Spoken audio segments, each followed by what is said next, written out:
Morning అమ్మ, very good morning.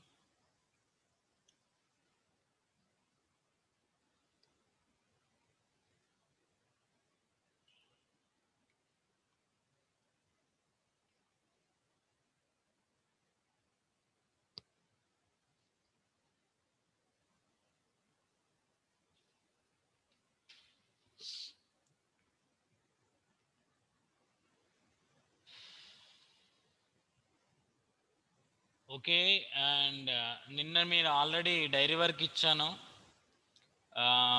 Read the 11th lesson భావాలు అని ఇచ్చాను. అంటే లెసన్లో ఉన్నటువంటి భావాలు నిన్న పోయమ్స్ మనం నేర్చుకుంటున్నాం. బట్ పోయమ్స్లో ఏమున్నాయి? వెరీ గుడ్ మార్నింగ్ అమ్మ. ఎస్, ఏమున్నాయి అనేది మీరు చదువుకోమని చెప్పాను. దట్ భావాలు నానా క్లాస్ ఇప్పుడే మీరు స్టార్ట్ చేశారు. ఇప్పుడే ఇంకా ఏం మాట్లాడలేదు, ఇప్పుడే మాట్లాడుతున్నాను. అండ్ నిన్నటి డైరీ వర్క్ గురించి డిస్కస్ చేస్తున్నాను. నేను ఇచ్చినటువంటి దాంట్లో భావాలు నేర్చుకోమన్నాను, చదువుకోమన్నాను. తాత్పర్యాలు, వాటి వెనుక వైపు ఉన్నటువంటి తాత్పర్యాలు ఒకసారి చదివితే మీరు విన్నటువంటి క్లాస్ ఎలా విన్నాము, ఏమర్థమైంది, ఏమర్థం కాలేదని తెలుస్తుందనే ఉద్దేశంతో మీకు చెప్పడం జరిగింది. బట్ ఎంతమంది చదివారనేది నాకు తెలియదు, బట్ చదివారని నేను ఎక్స్పెక్ట్ చేస్తున్నాను అందరినీ. లెసన్లో కూడా టోటల్గా మనకు రైతు గురించి, రైతు బాధల గురించి, రైతు కష్టాల గురించి, రైతుల యొక్క ఇబ్బందుల గురించి మాత్రమే మనకు డిస్కస్ చేస్తున్నారు. ఒక్కొక్క పోయంలో ఒక్కొక్క రకమైనటువంటి విషయాన్ని మనకు చెప్తున్నారు. కాబట్టి అలాంటి విషయాలన్నీ కూడా మీరు నేర్చుకోవాలనే ఉద్దేశంతో రైతు యొక్క కష్టాలు, ఇబ్బందులు ఏమేం చెప్పాడు, గంగుల సాయిరెడ్డి అనేటువంటి ఒక కవి ఏం చెప్పాడు రైతుల గురించి, ఒక రైతుగా పుట్టినటువంటి రైతు ఒక రైతు గురించి ఏం చెప్పాడు అనేది మనం లెసన్లో వింటున్నాం. చాలా విషయాలు మనం నిన్న నేర్చుకున్నాం. నిన్నటి క్లాసులో మనము 4th పోయం గురించి మనం చాలా వరకు డిస్కస్ చేసినాం. నేను ఒక్కసారి దాన్ని చదువుతాను. చదివిన తర్వాత మీకు అందులో ఏమర్థమైందో నాకు ఎవరైనా ఒకరిద్దరు చెప్తే మళ్ళీ దాన్ని క్లోజ్ చేసేసి నెక్స్ట్ వాళ్ళకి వెళ్తాను. ఒకసారి వినండి నాన్న అందరు కూడా. 4th వన్ పోయేమో అదొకసారి అబ్జర్వ్ చేయండి అందరు కూడా. ఓకే రైట్ నాన్న. పని ఉన్న లేకున్న బ్రాహ్మి ముహూర్తాన తప్పకలే చెడి తాపసేంద్ర, తెలిసియో తెలియకో దినమునకొకసారి, తెలిసియో తెలియకో దినమునకొకసారి తానంబు చేసెడి మౌని చంద్ర, ఉండియో లేఖనో ఉత్తమాహారంబు చక్కగా గుడి చెడి సంయమీంద్ర, వచ్చియో రాకనో వదరుబోతువుగాక మిత భాషితము సేయు అతి కులేంద్ర, కుటిల నటనము గర్వము కొంటెతనము వన్నె చిన్నెలు లేని సద్వర్తనుడు, ఈగి ఎందను రాగివో యోగి చంద్ర, కర్షక చేతులెత్తినే గౌరవింతు. ఇది మనకు చెప్పారమ్మా. ఒక్కసారి ఒక 1 minute. హలో,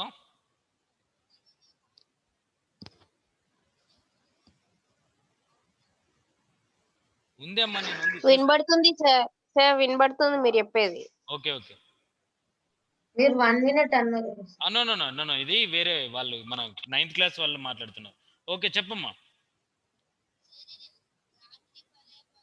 ఎస్ నాన్న, అందులో ఉంది.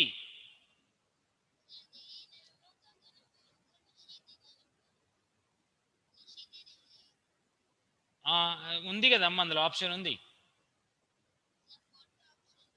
అంటే ఇక నువ్వు పెట్టుకోవాలి, తప్పదు కదనమ్మా. ఓకే రైట్ నాన్న, థ్యాంక్ యూ. అండ్ ఒకసారి వినండి నాన్న. అయితే దీంట్లో ఏమర్థమైంది, ఎవరు చెప్తారు? సార్ నేను చెప్పచ్చా సార్? చెప్పమ్మా. సార్ అతను పని ఉన్నా లేకపోయినా పొద్దుగానే లేస్తారు సార్. మామూలుగా అది బ్రహ్మ సమయం అంటే బ్రహ్మ ముహూర్తం అంటారు. దట్ వర్డ్ మంచి సమయం. ఓకే. మంచి సమయం. ఆయనకి పని ఉన్నా లేకపోయినా అదే సమయంలో లేస్తాడు సార్. యెస్. ఒకటి ఇంకా కంప్లీటెడ్. ఆయనకి తెలుసో తెలియకో రోజుకొక్కసారైనా స్నానం చేస్తాడు సార్. ఓకే. వెరీ ఎందుకంటే గుడ్. ఆయన పొలం దున్నేటప్పుడు నీళ్లు పడినప్పుడు ఎట్లైనా తడుస్తాడు కదా సార్. అంటే యెస్. ఒక యెస్. విధంగా స్నానం చేసినట్టే గదా! యెస్. ఈక్వల్ టు తను అన్ని పనులలో ఉంటాడు గాబట్టి, తప్పకుండా స్నానం చేయాల్సొస్తది. అక్కడ బురదో ఆ! అదో ఇదో అంటుకుంటది గాబట్టి. యెస్. అలా. ఓకే. ఇంకా ఎల్లప్పుడూ అతను హెల్తీ అంటే మంచి ఆహారమే స్వీకరిస్తారు సార్. అంటే రైతు. ఉండొచ్చు, లేకపోవచ్చు. అంటే ఇక్కడ హ్మ్. ఉన్నటువంటి ఉండియో, లేకనో అన్నాడు. ఒక్కోసారి కూరలు ఉండొచ్చు, మంచి మంచి కూరలు ఉండొచ్చు. ఒక్కోసారి పచ్చళ్ళు కూడా ఉండొచ్చు. బట్ ఎలాంటి హ్మ్. టైంలోనైనా తను అలాంటి దాన్నే ఉత్తమ ఆహారంగా తను కుడుచుతాడు. గుడిచడం దట్ మీన్ తినడం. ఓకే. ఆ! ఇంకా అతనికి మంచి తక్కువ మాట్లాడతాడు. ఎక్కువ పని చేస్తాడు సార్ రైతు. యెస్. యెస్. వదరుబోతు కాదు తను. వదరుబోతు హ్మ్. మీన్ ఎక్కువగా మాట్లాడేవాడిని వదరుబోతు అంటారు. ఇతడు మితభాషితుడు. అంటే మితభాషము అంటే దట్ ఈక్వల్ టు తక్కువగా తక్కువ మాట్లాడతాడు. మాట్లాడతాడు. ఓకే. రైట్. ఆ! సార్ ఇంకా రైతుకి గర్వం ఉండదు. ఆడంబరాలుండవు. వన్నె అతనెప్పుడు చిన్నెలు. వన్నె ఆ! చిన్నెలు దట్ మీన్ ఆడంబరాలు. వన్నె చిన్నెలు కొంటె మీన్ పనులు ఆడంబరాలు చెయ్యరు. లైక్ సోకులు లైక్ అది కూడా చెప్పొచ్చు మనం. ఓకే. నెక్స్ట్. హ్మ్. అయితే ఆహ్, కవి ఇతన్ని "నువ్వు ఒక యోగివి, శ్రేష్ఠుడివి" అని ఆహ్, యెస్. చెప్పడం పొగుడుతున్నాడు సార్. జరిగింది. తనకు ఈక్వల్ టు కొన్ని పోలికలు మనకు చెప్పారు. యోగిచంద్ర, మౌనిచంద్ర, తాపసేంద్ర, అతికులేంద్ర. సార్ సో 'యతిరాజువే' అంటే ఏంటి సార్? యతిరాజు అంటే ఈక్వల్ టు తను అంటే రాజులలో గొప్పవాడు అనేటువంటి మీనింగ్ లో మనం చెప్పుకోవచ్చమ్మ దాన్ని. అంటే నువ్వు మంచి అంటే ఎక్కువగా అంటే మీన్ తెలిసి తెలియడం వల్ల తక్కువగా మాట్లాడేటువంటి యతిరాజు అనేటువంటి హ్మ్. మీనింగ్ మన భావాల్లో కూడా అదే ఇచ్చారు. బట్ యతిరాజు అంటే తక్కువగా మాట్లాడేటువంటి గుణం కలిగినటువంటి వ్యక్తులలో ఒక వ్యక్తివి అంటే గొప్పవాడివి అని దాని మీనింగ్ లో తను చెప్పుకోవచ్చు. హ్మ్. Okay okay. సార్. తక్కువ మాట్లాడేటువంటి వ్యక్తివని ఇండైరెక్ట్ గా మనకు అర్థమవుతుంది. అలానే మోసం చేయడం తెలియదు తనకి. కుటిల ప్రవర్తన లైక్ కుటిల ఆహ్, కుటిల నటనం తెలియదు తనకి. అంటే మోసం చేసేటువంటి నటన తనకు రాదు. అదే విషయాన్ని కూడా చెప్పాడు. తర్వాత ఈగి అనే ఒక వర్డ్ చెప్పారు నాన్న. ఈగి యందు అనురాగివో అన్నాడు. ఈగి దట్ మీన్ త్యాగం. ఈగి అంటే ఏంటిది నాన్న? త్యాగం ఈ వర్డ్. అంటే ఈగి యందు అంటే త్యాగమునందు నీ అంత గొప్పవాడు ఇంకెవరు లేరు. ఎందుకంటే నువ్వు గొప్ప గొప్ప త్యాగాలు చేస్తేనే ఈరోజు మేము తినేటువంటి అన్నాన్ని నువ్వు పండించగలుగుతున్నావు. నువ్వు ఆ త్యాగాలు చేయకపోతే ఏమి ఉండవు అని కూడా ఇండైరెక్ట్ గా అర్థం కావచ్చు. అలా ఒకటి చెప్పాడు. ఇంకొకటి ఏమన్నాడు లాస్ట్ ఓకే అదే కంప్లీట్ అయింది కదా. అలానే నీవు సద్వర్తనుడు అన్నాడు. నిన్న నయనారెడ్డి అడిగిన క్వశ్చన్ లాస్ట్ కి ఇదే. సార్ సద్వర్తనుడు అంటే ఏంటి సార్ అని తను అడిగింది. నేను చెప్పే టైంకే క్లోజ్ అయిపోయింది, టైం అయిపోయింది అప్పటికే. ఓకే రైట్ నాన్న. సద్వర్తనుడు అని అంటే ఏంటంటే సత్ వర్తనుడు. దట్ వర్డ్ డివైడ్ వర్డ్ సత్ వర్తనుడు దట్ ఈజ్ ఈక్వల్ టు ఏంటంటే మంచి నడవడిక లైక్ మంచి ప్రవర్తన కలిగినటువంటి వాడు. సార్ మంచి ప్రవర్తన అంటే ఎట్లా ఉంటది అంటే ఇక్కడ మళ్ళీ కొన్ని ఎగ్జాంపుల్ గా చెప్పుకోవచ్చు. పెద్దవారితో గౌరవంగా ఉండడం, మర్యాదగా ఉండడం, తల్లిదండ్రులను గురువులను గౌరవించడం, తోటి వారిని కి సాయం చేయడం, అతిథులను గౌరవించడం, ఇట్లాంటి కొన్ని మంచి మంచి అలవాట్లు గుణాలు మనలో ఉంటాయి. అది ఉండడాన్ని మనం సద్వర్తన కలిగినటువంటి వ్యక్తిగా మనం అట్లాంటి విషయాలు చెప్పుకోవచ్చు. అవన్నీ ఉంటే ఏది ఇతరులను గౌరవించడం, పెద్దలను గౌరవించడం, గురువులను గౌరవించడం, తల్లిదండ్రులను పూజించడం, ఇట్లా మిక్కిలిగా అంటే ఏ రకంగా కష్టాలను సుఖాలను ఒకేలాగా భావిస్తూ ఉండడం, ఇవన్నీ కూడా ఒక సద్వర్తనతో కూడినటువంటి వ్యక్తికి ఉండేటువంటి లక్షణాలు అన్నట్టు. అలాంటి ఒక సద్వర్తనుడు నీవు అని రైతును మన గంగుల సాయిరెడ్డి గారు చెప్పారు. ఎందుకంటే తనకు ఉంటుంది, ఎవరి మీద కోపం ఉండదు తనకి, ఎవరి మీద జెలసీ లాగా ఈర్ష్యాసూయలు కూడా తనకు ఉండవు. ఎందుకంటే తన పని తను చేసుకుంటాడు. తన పనిలో ఎక్కువగా కష్టపడతాడు, ఎక్కువ పంటలు పండించడానికి తను శ్రమిస్తాడు తప్ప వాళ్ళ పంటలు వండొద్దు, వాళ్ళు నాకంటే ఎక్కువ వండించొద్దు అని ఎప్పుడు తను కోరుకోడు. అలా మంచి అలవాట్లు ఉన్నటువంటి వ్యక్తి, ఇతరులకు గౌరవించేటువంటి వ్యక్తి, లైక్ తల్లిదండ్రులకు కూడా మంచి గౌరవాన్ని కలిగి చేసేటువంటి వ్యక్తిగా చెప్పదు. అందుకనే ఆ సద్వర్తనుడు అనేటువంటి వర్డ్ని మనకు వాడడం జరిగింది. ఇది దాంట్లో మనం నిన్న నేర్చుకున్నటువంటి దాంట్లో అందుకే ఓ రైతా నీకు చేతులెత్తి మొక్కుతాను అనేటువంటి దాన్ని కూడా మనము నిన్న చెప్పడం జరిగింది. ఇది ఫోర్త్ వన్. యెస్ ఇది సార్. Fourth one. ఇది సార్ కంప్లీట్. Very good. చేసినాను. సార్ గొప్ప తాపసి అంటే తాపసి అని చెప్తున్నా ఇక్కడ అంటే ఎస్ ఏంటి ఎస్. సార్? తాపసి అంటే తపస్సు చేసేవాడమ్మా. తపస్సు ఓకే. ఓకే. చేసేవాడు తాపసి. సంయమీంద్ర అన్న కూడా ఈక్వల్ మీనింగ్ అదే. మళ్ళీ సంయమీంద్ర అంటే మళ్ళీ ఏదో అనుకోవద్దమ్మా. సంయమీంద్ర అన్న కూడా మళ్ళీ ఈక్వల్ టు తపస్సు చేసేటువంటి వాడిలో గొప్పవాడు అని దాని అర్థం. సంయమీంద్ర అంటే అంటే అలాంటి అంటే ఒక సంయమనం అంటే చాలా ఓపిక ఓర్పు కలిగినటువంటి వాడిలో ఒక గొప్ప ముని. అందుకే తనకు మునులకు ఋషులకి చాలా ఓపిక ఉంటది, ఓర్పు ఉంటది. సంయమీంద్ర అనేటువంటి వర్డ్ కూడా మనకు దీంట్లో చెప్పడం జరిగింది. ఇంతకుముందు దాంట్లో కూడా ఆ వర్డ్ రావడం జరిగింది, సంయమీంద్ర అనేటువంటి వర్డ్. బట్ ఇట్లా అంటే ఈక్వల్ టు ఒక రైతును ఇన్ని రకాల పదాలతోటి లైక్ సంయమీంద్ర, మునీంద్ర, మౌనిచంద్ర, తాపసేంద్ర ఇవన్నీ కూడా మునులు, ఋషులు, ఆ మునులలో గొప్పవాళ్ళు అలాంటి వాళ్ళ గురించి తను ఎక్కువగా పోల్చడం జరిగింది. కారణం ఏంటంటే వాళ్ళు కూడా ఉదయం లేవడం కానీ, వాళ్ళు చలికాలంలో కానీ, వర్షాకాలంలో కానీ, ఎండాకాలంలో కానీ వాళ్ళ తపస్సులో నిమగ్నమై అలాంటి కష్టాలను ఓర్చుకొని వాళ్ళ తపస్సులో చేస్తుంటారు. అలాంటి కష్టాలు వాళ్ళు పడతారు కాబట్టి సేమ్ అదే విధంగా రైతు కూడా అన్ని కాలాల్లో అనేక రకాల ఇబ్బందులు, కష్టాలు, సమస్యలు అన్ని ఎదుర్కొంటాడు. కాబట్టి ఒక రైతుని ఆ తపస్సులు చేసుకునేటువంటి మునులతోటి, ఋషులతోటి వాళ్ళతోటి పోల్చడం జరిగింది. ఆ పాయింట్ లో మనము అర్థం చేసుకోవాలి. ఓకే రైట్ నానా? లాస్ట్ పోయం ఒకటి ఉందిగా, అదొకసారి చెప్పి మనం ఈ రోజు ఈ లెసన్ ని క్లోజ్ చేద్దాం. ఓకే, ఇంత ముందుకు చెప్పిన దాంట్లో ఏమన్నా అర్థం కానుందనన్నా? మళ్ళీ ఎండల వేడికి ఎక్కడికి వెళ్తాడని చెప్పినాం మనం నిన్న క్లాసులో. ఎండలు బాగా కొట్టడం వల్ల ఆ వేడి తట్టుకోలేక ఎక్కడికి పోతాడు? నీడ దగ్గరికి వెళ్తాడు. ఎందుకంటే తన దగ్గర ఎత్తైన మేడలు లేవు, పెద్ద పెద్ద బంగ్లాలు లేవు, ఆ బంగ్లాల్లో ఏసీలు, కూలర్లు, ఫ్యాన్లు లేవు. కాబట్టి తను ఆ వేడి తట్టుకోవడానికి చెట్ల నీడకు వెళ్ళి తలదాచుకుంటాడని చెప్పినాం. అలానే కొన్ని చినుకులకే తన కొంపంతా ఇల్లంతా తడిసి ముద్దయినప్పుడు ఆ చినుకుల నుండి తప్పించుకోవడానికి, వాటిని నుంచి కాపాడుకోవడానికి దగ్గరలో ఉన్నటువంటి ఇండ్లకు వెళ్తాడు. ఆ ఇండ్ల ముందు ఉన్నటువంటి సూరు అంటారు దట్ వర్డ్, ముందు కొంచెం ప్లేస్ ఇట్లా ముందుకు ఒక గోడలాగా వచ్చేస్తుంది. ఆ గోడ దగ్గర నిల్చొని ఆ వానకు తడవకుండా తను కాపాడుకోగలుగుతాడు. ఏంటిదమ్మా అట్లా ముందు వస్తామ్మా, ఒక ఫోర్ట్ కా అంటారు యాక్చువల్. దాన్ని ముందు ఒక గోడలాగా ముందుకు వచ్చేస్తుంది. కొంచెం ఈ సైడ్ కి, ఇంటికి సైడ్ కి అటు ఇటుగా కొంచెం గోడ పెరిగి ఉంటది. కొంచెం ఆ గోడ పక్కకి ఇట్లా నిల్చుంటే ఆ వాటర్ అక్కడి వరకు పడవు, దాని పక్క నుంచి పడతా ఉంటాయి అన్నట్టు. ఇట్లా ఉదాహరణకి ఇప్పుడు నేను ఇక్కడ రాస్తున్నాను చూడండి, ఇది ఇల్లు కదమ్మా. ఈ ఇంట్లో ఇగో ఇటు చివరికి ఇట్లా ఒక చిన్నగా ఇట్లా సైడ్ కి కొంచెం ముందుకు వచ్చేస్తుంది అన్నట్టు. ఇలా ముందుకు వచ్చేస్తుంది. ఈ ఇంటి ముందో ఇంటి వెనకాలో అది చిన్నగా ఉంటది. ఇగో ఈ దీని కింద అంటే ఇది ఎట్లయితే కింది వరకు ఉంటుందో ఆ కింద వాళ్ళు నిలబడతారు అన్నట్టు. ఇక్కడ నిలబడతారు. ఎందుకంటే నీళ్ళు దీని నుంచి పడతా ఉంటాయి, బట్ కింద పడవు. బట్ ఇంటి ముందు, ఇంటి పక్కన ఇలాంటి కొంచెం ఎక్కువగా కొద్ది ప్లేస్ లో కొంచెం ప్లేస్ కి అదేంటిది ఆ గోడలాగా వచ్చేస్తుంది.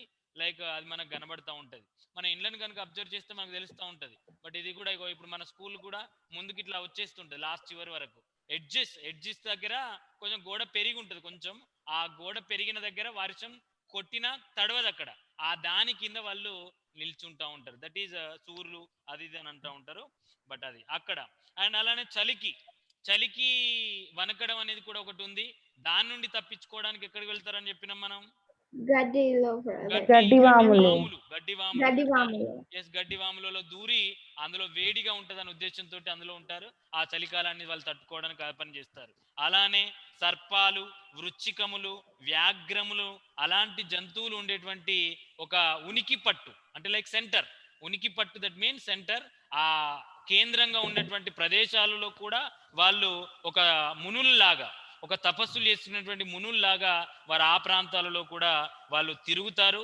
ఎప్పుడు ఇంటికి వస్తారో తెలియదు, ఎప్పుడు బావి దగ్గర ఉంటారో తెలియదు, ఎక్కడెక్కడ ఉంటారో కూడా వాళ్ళ గురించి మనకు తెలియదని చెప్పారు. సర్పాలు మీనింగ్ వర్డ్ పాములు, వృచ్చికములు అండ్ వ్యాఘ్రము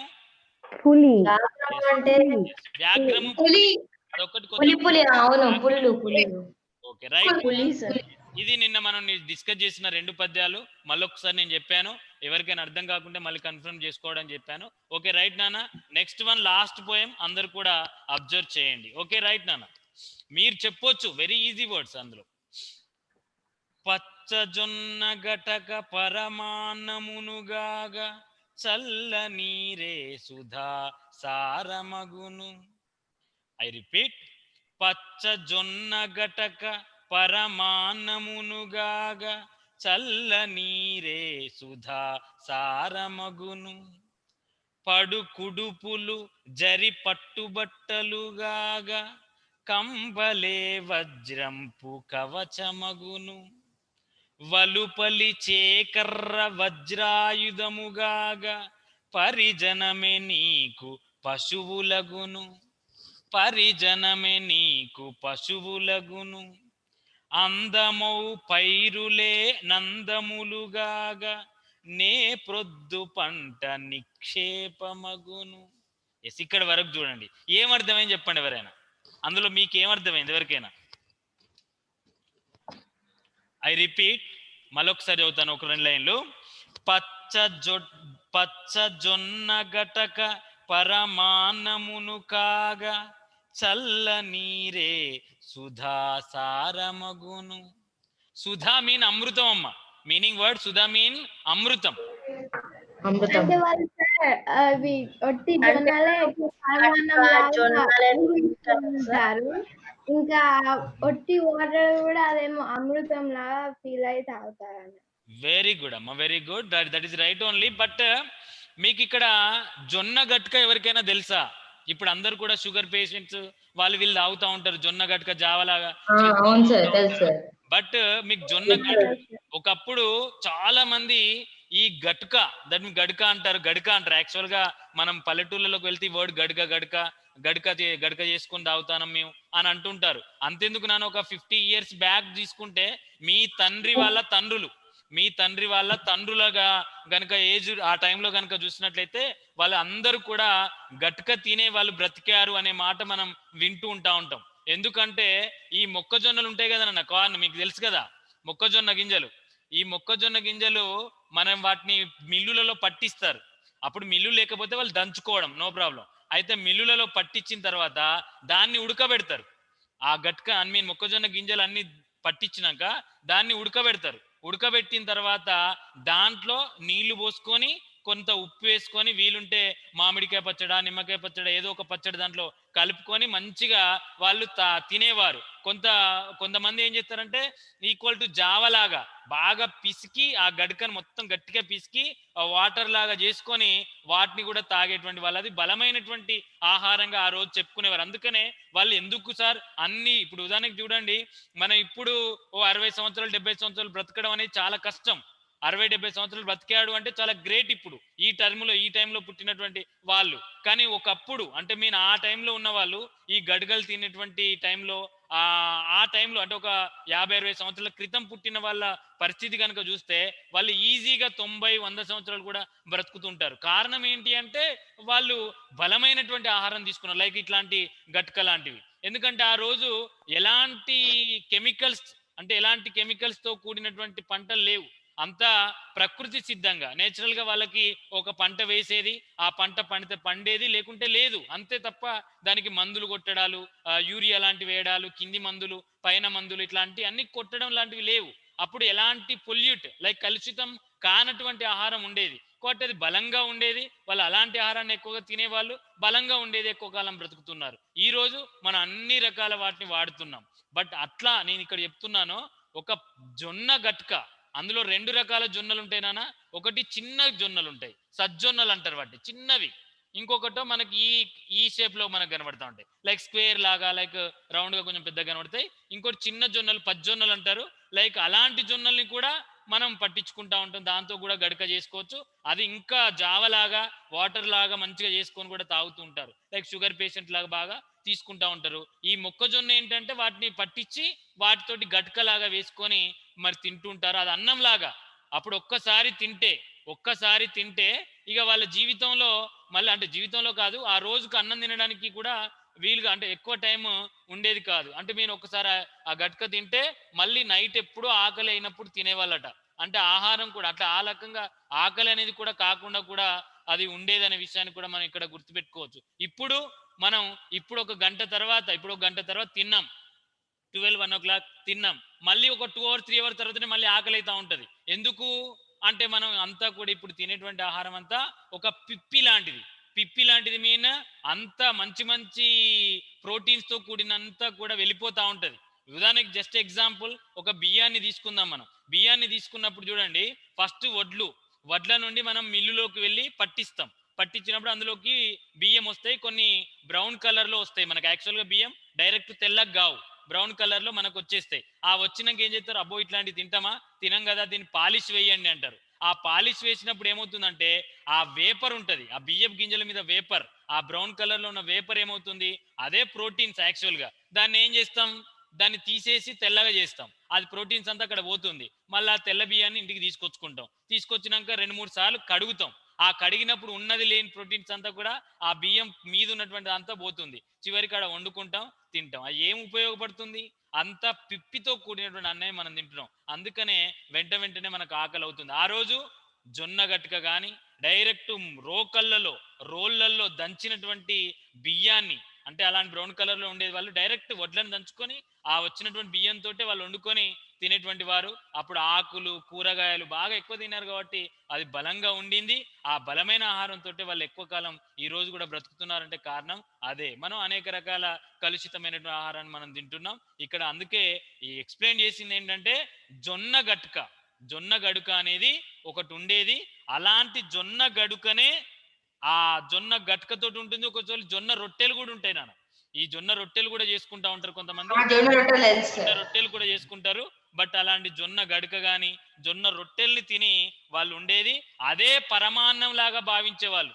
అంటే చికెన్ బిర్యానీ, మటన్ బిర్యానీ ఈరోజు గొప్ప అన్నంగా, గొప్ప మనం మంచి కాస్ట్లీ ఫుడ్ అని లేకుంటే మంచి ఆహారంగా అనుకుంటారు కదా, అదే ఆ రోజు గొప్ప అన్నంగా పరమాన్నంగా భావించేవారు ఆ జొన్న గడకను. అది ఇక్కడ చెప్పారు. ఇంకోటి చల్లని నీరే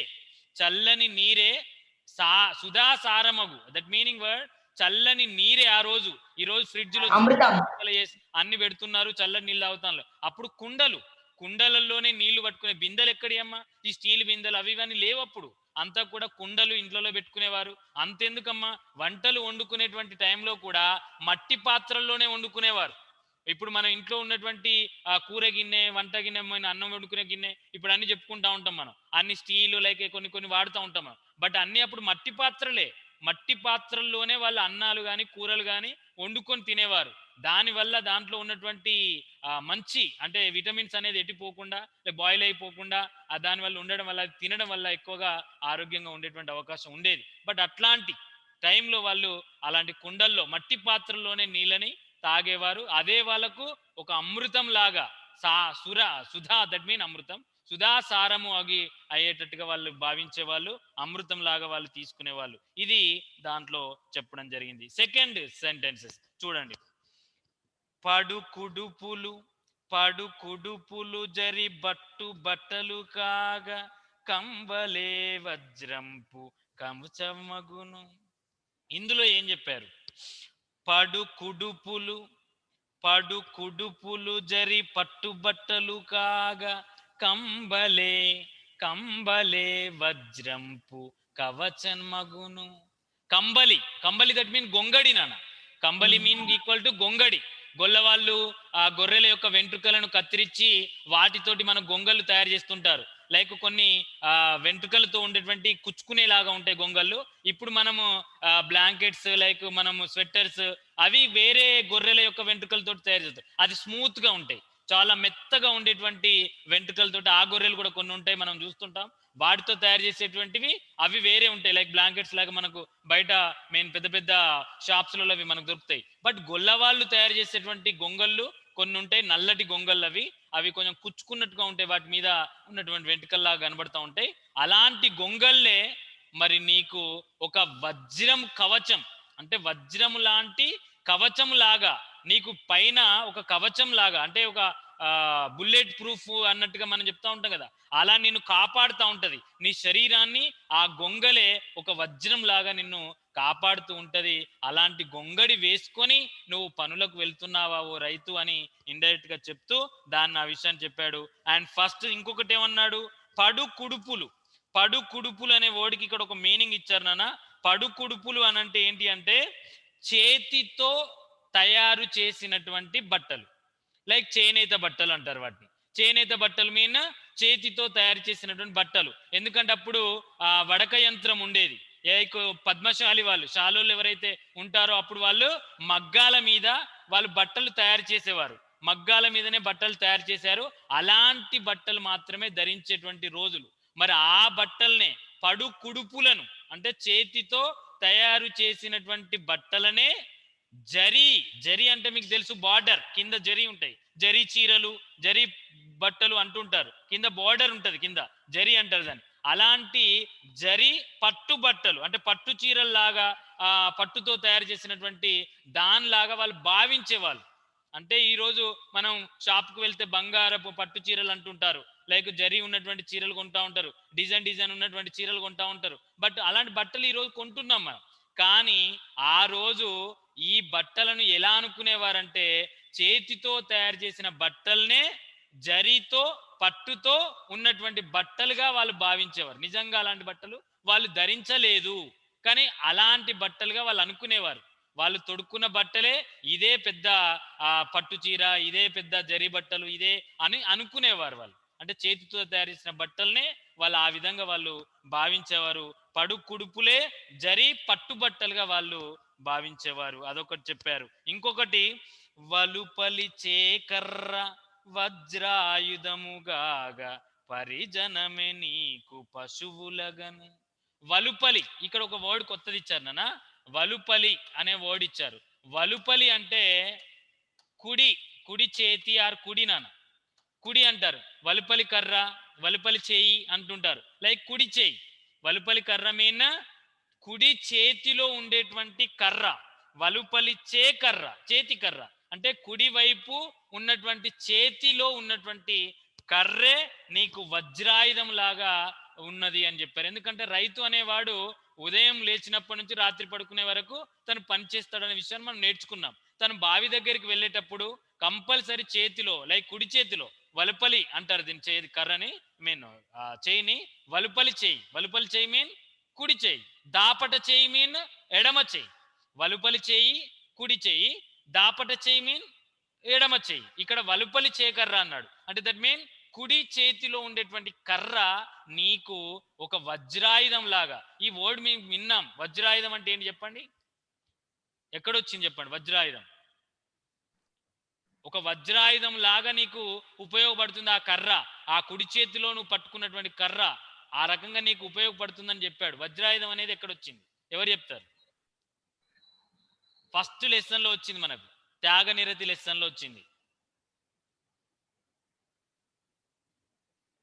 వజ్రాయుధం నేను చెప్పాను. ఎనీవన్? అంటే దానికి వజ్రాలు ఉంటాయా sir? No no no no no, అది ఒక వ్యక్తి యొక్క ఎముకల నుండి తయారు చేసినటువంటి ఆయుధం. సార్ అర్జున్ ఉంటాడు సార్, ఏదో ఉంటారు సార్ ఆయన పేరు. సార్ ఆయన ఒక ఋషి సార్. ఆ ఋషి దట్ ఇస్ రైట్ ఓన్లీ. అక్కడ ఒకసారి వాళ్ళందరూ రాజులు వస్తే దేవతలు అందరూ కూడా తనకు ఎవరైనా ఆయన దాచి పెడితే ఏదో సామాన్ దాచి పెడితే మళ్ళీ వచ్చే వరకు ఉండయా ఏదో అయితే సార్. కాదండి, ఎవరు ఎముకలతో చెప్తారు? మునీష్ సార్ ఎవరినో అడుగుతుండు సార్, హృదయ్ వాళ్ళ తాతను అనుకుంటా. Okay, Dadhichi, that is correct one. Dadhichi ఎముకలతోటి తయారు చేయబడ్డటువంటి దాన్ని వజ్రాయుధం అంటారు. ఇది ఇంద్రుడి యొక్క ఆయుధం. ఇంద్రుడి యొక్క ఆయుధం అది తనను అంటే రాక్షసుని చంపడానికి, ఏదో ఒక రాక్షసుడి పేరు, ఆ రాక్షసుని చంపడానికి తనని ఆ దదీచి యొక్క ఎముకలతో తయారు చేయబడ్డది. ఆ ఆయుధంతో తనని చంపేయడం జరుగుతుంది. అది అందుకే అప్పుడు అరుంధతి సినిమా గురించి కూడా మనం డిస్కస్ చేసినాం. ఎందుకంటే అందులో అరుంధతి చనిపోయిన తర్వాత తన ఎముకల నుండి కూడా ఒక కత్తి తయారు చేయబడుతుంది అని చెప్పాను నేను. ఆ టైంలో కత్తి తయారు చేయబడుతుంది. ఆ కత్తి తోటే మనకు ఎవడు పశుపతి ఆ క్యారెక్టర్ ని చంపుతారని చెప్పాను ఆ టైంలో కూడా. ఎస్, దదీచి క్యారెక్టర్ నాన్న అతడి ఎముకల నుండి తయారు చేయబడ్డదే వజ్రాయుధం. ఆ వజ్రాయుధం ఇంద్రుడి యొక్క ఆయుధం.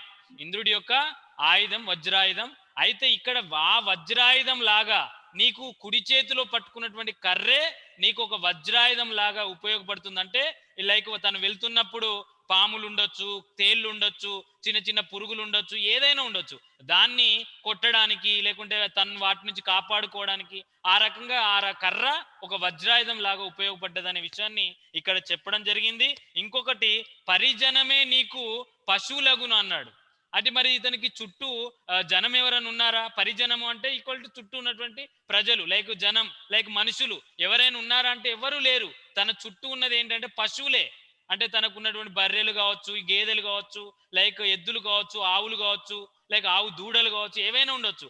అందుకని వ్యవసాయం పనులో అవి ఎక్కువగా తన ఇళ్లలో కనబడతా ఉంటాయి. బట్ అలాంటివే తనకు చుట్టూ ఉన్నటువంటి జనంగా భావించేవాడు. అంటే ఆ పశువులనే తన చుట్టూ ఉన్నటువంటి జనంగా భావించుకొని వాటితోటే మాట్లాడడం, వాటితోటే ఎక్కువగా ఉండడం జరిగేది. అందుకే తన ఆ మాట చెప్పాడు, నీకు పరిజనం ఎవరు అంటే ఆ పశువులే నీకు చుట్టూ ఉండేటువంటి జనంగా నువ్వు భావించేవాడివి అనేటువంటి దాన్ని చెప్పాడు.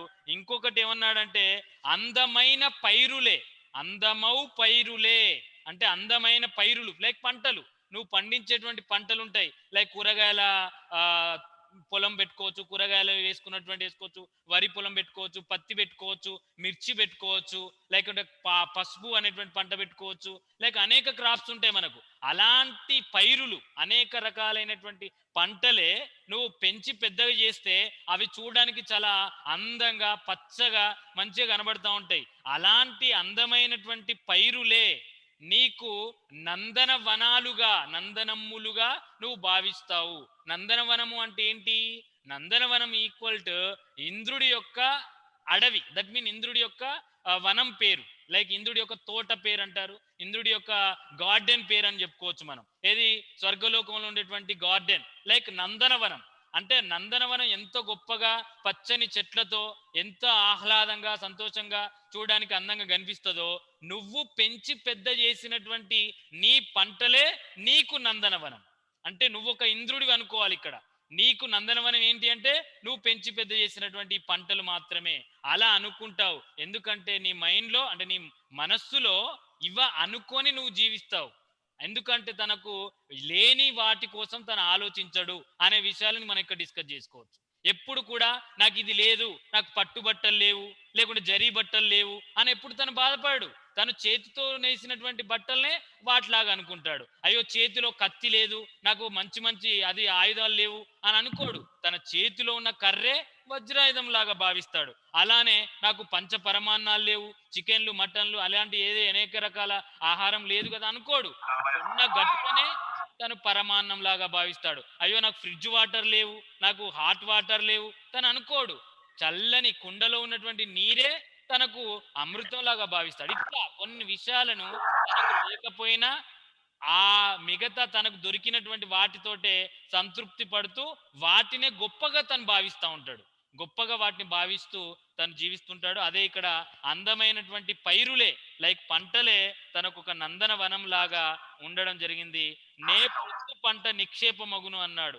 నువ్వు పండించే పంటలే, నువ్వు పండించేటువంటి పంటలే నీకు, నిక్షేపం అంటే అదే చెప్తున్నాను, నువ్వు పండించేటువంటి పంటలే నీకు నిధులు నిక్షేపాలు.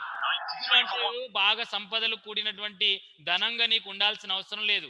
నువ్వు ఇంట్లో బాగా దాచుకునేటువంటి డబ్బు, బంగారము, నగలు ఇవన్నీ ఇంట్లో ఉండాల్సిన అవసరం లేదు. నీ పంటలే నిధులు నీకు, నీ పంటలే నీకు నిధిలాగా, ఒక బంగారం లాగానో ఒక డబ్బు లాగానో నువ్వు దాచుకున్నటువంటి సొమ్ము లాగానో నీకు ఎక్కువగా ఆ పంటల నుంచి వచ్చేటువంటి ఆదాయమే నీకు ఆ నిధుల్లాగా ఒక నిక్షేపం. మీకు దాచుకున్నటువంటి ధనం లాగా అంటుంటారు, నిక్షేపాలు అంటారు. అలాంటి భూమిలో దాగినటువంటి వాటిని నిక్షేపాలు అంటారు యాక్చువల్గా. అవే ఆ పంటలే నీకు నిధులుగా నిక్షేపాలుగా నీకు ఉపయోగపడతాయి. అంతేకాని నీకు డబ్బు, బంగారం, నగలు అవి ఇవి ఏవో ఉంటాయని నువ్వు అనుకోవాల్సిన అవసరం లేదు. నీకు పంటలే నిధులు నిక్షేపాలు.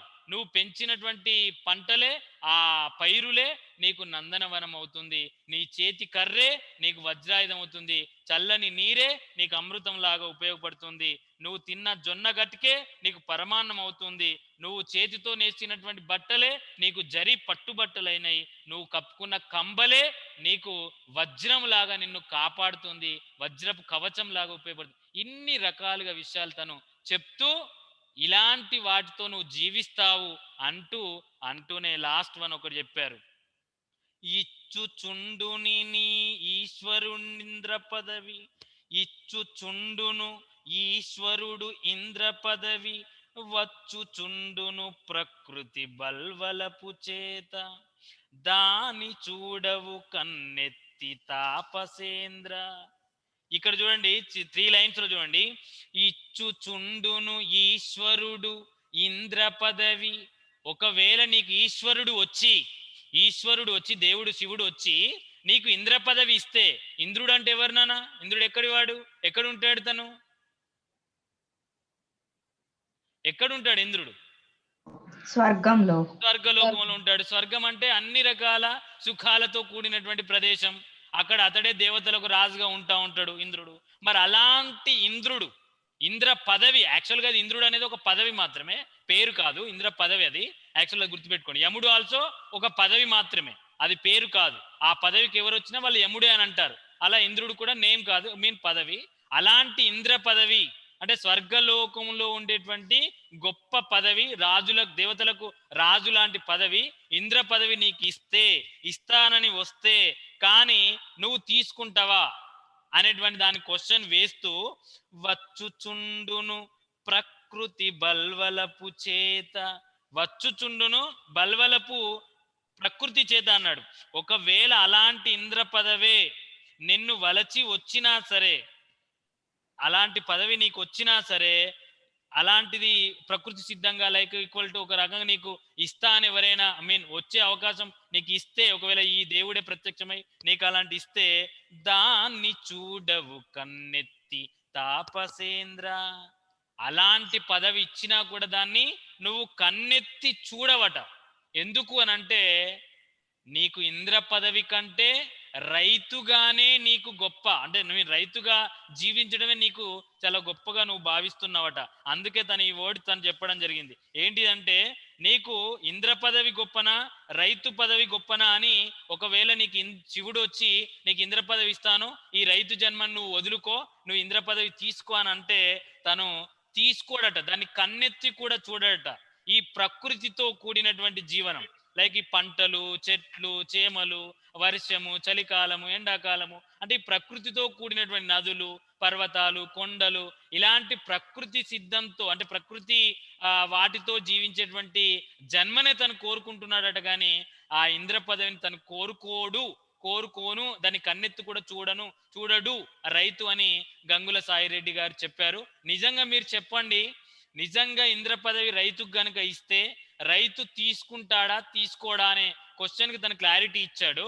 కానీ మీరు చెప్పండి ఇంద్ర పదవి గొప్పదా రైతు జన్మ గొప్పదా? ఇంద్ర పదవి అనేటువంటి ఒక పదవి గొప్పదా, రైతుగా ఉన్నటువంటి జన్మ గొప్పదా?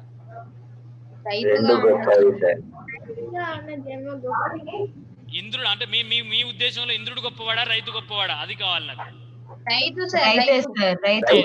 ఎందుకు ఇంద్రుడు గొప్పవాడు కాదు? ఓకే ఇంద్రుడు మనకి ఏం చేస్తాడు చెప్పండి సార్? ఏమైనా లాభం ఉందా దాని వల్ల మనకి? వెయిట్ అమ్మా, నీకు ఒకవేళ ఇంద్ర పదవి నీకు ఇస్తానమ్మా, నువ్వు వెళ్ళు అని అంటే నువ్వు వెళ్ళవా? ఎందుకు? చాలా మంచి సుఖాలు సౌఖ్యాలు ఉంటాయి, మంచిగా ఎలాంటి ఇబ్బందులు ఉండవు, కష్టాలు ఉండవు, ఇట్లా చదువుకోవడం ఉండదు, ఊకే ఎగ్జామ్లు పెట్టుడు ఉండదు, ఊకే ఆన్లైన్ క్లాసులు వినడం ఉండదు, చాలా చక్కగా ఉండొచ్చు. సుఖమే ఉంటే కష్టం విలువ అది తెలియదు. ఓకే, కష్టాలు సుఖాలు రెండింటిని సమానంగా మనం చూసుకుంటూ వెళ్ళడం అనేది చాలా ఇంపార్టెంట్ అంటారు, అంతేనంట. నేను ఇక్కడ ఒక క్లారిటీ ఇస్తున్నానమ్మా. ఈ ఇంద్రుడికి అండ్ రైతుకు ఉన్నటువంటి తేడా ఏంటంటే, ఇంద్రుడు ఇంత ముందుకు నాగదత్త చెప్పినప్పుడు మనకు ఎప్పుడు కనబడు, కానీ రైతే మనకు కనబడతాడు. ఇంద్రుడు మనకి ఏమి ఇవ్వడు నాన్న, ఇంతకుముందు లాభం లేదు కదా సార్, తన వల్ల ఎలాంటి లాభం కూడా లేదు. కానీ రైతు మనకు అన్నాన్ని పెడుతున్నాడు. అన్నం ఆయన ఉన్నా లేకపోయినా ఏం కాదు సార్, కానీ రైతు మాత్రం కంపల్సరీ, లేకపోతే మనం ప్రాణంతో ఉండలేము సార్. రైతు మనకు ఎన్నో రకాలుగా ఉపయోగపడుతున్నాడు, బట్ ఇంద్రుడు ఏ రకంగా కూడా ఉపయోగపడట్లేదు. కాబట్టి ఇంద్రుడి కంటే